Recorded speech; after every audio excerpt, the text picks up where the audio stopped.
एक बर्फानी इतवार की सुबह माशा छोटी लड़की और उसका दोस्त रीच अपने गर्म घर के अंदर एक आरामदेह दिन गुजार रहे थे।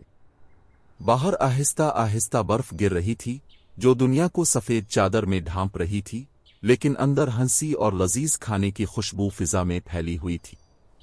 उन्होंने मिलकर एक शानदार खाना तैयार किया, मछली और मज़ेदार सूप पकाया, और उनकी बातचीत हंसी में बदल गई।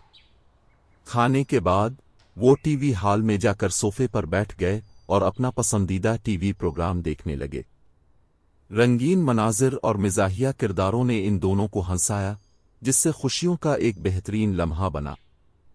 जब शो खत्म हुआ तो माशा ने तजवीज़ दी कि वो खिड़की के करीब पहेलियां खेलें, जहां वो बाहर बर्फ के गिरते हुए फूलों को देख सकें।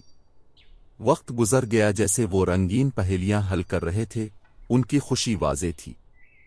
आखिरकार माशा ने चमकती हुई आंखों के साथ रीच से एक कहानी सुनाने को कहा।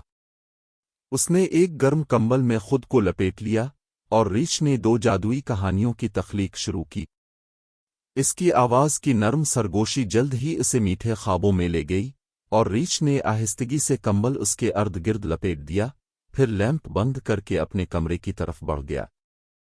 अगली सुबह रीच सुबह सवेरे जागा, जब सुबह की नर्म रोशनी खिड़कियों के जरिए आ रही थी। माशा का दिन खास बनाने के लिए इसने एक खुशगवार नाश्ता तैयार किया और टेबल को खूबसूरती से सजाया। ताज़ा पकी हुई पेन केक की खुशबू ने घर को भर दिया, और जल्द ही माशा जागी, अपने चेहरे को धोया और खुशी के साथ दांत साफ किए। वो टेबल की तरफ तेजी से बढ़ी, इसके चेहरे पर मज़ेदार खाने की खुशबू देखकर चमक आ गई। नाश्ते के बाद उन्होंने मिलकर सफाई की, हंसते हुए किचन और टीवी हॉल को तरतीब दिया। जब सब कुछ दुरुस्त हो गया, रीच ने माशा को स्कूल तक छोड़ा, रास्ते में छोटी छोटी बातें करते हुए।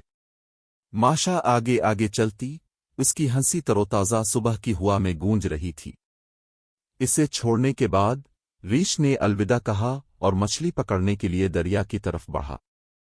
अब सूरज चमक रहा था और बर्फ हीरों की तरह चमक रही थी। रीच ने अपने पसंदीदा मछली पकड़ने की जगह पर बैठकर खामोशी से अपनी लाइन फेंकी। वो नर्म लहरों को देखता रहा, सोचते हुए कि उसे माशा के साथ वक्त गुजारने में कितना मजा आता है। जब वो सब्र से किसी बाइट का इंतजार कर रहा था, तो रीच इस दोस्ती की खुशी के बारे में सोचने लगा। हर इतवार एक मुहिम होती थी जो हंसी, कहानियों और खुशी से भरी होती थी।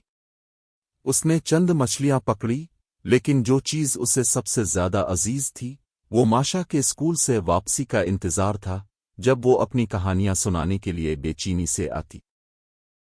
इस शाम, जब सूरज गुरूब होने लगा और आसमान खूबसूरत नारंगी रंग में तब्दील हो गया, रीच अपने शिकार के साथ घर वापस आया, माशा के लिए एक और मज़ेदार खाना तैयार करने के लिए तैयार था। वो अपनी दिन की कहानी सुनाने के लिए बेचैन था और जानता था कि वो दोनों अपने आरामदेह घर में और भी शानदार यादें बनाएंगे, चाहे बाहर कितना ही सर्द क्यों ना हो।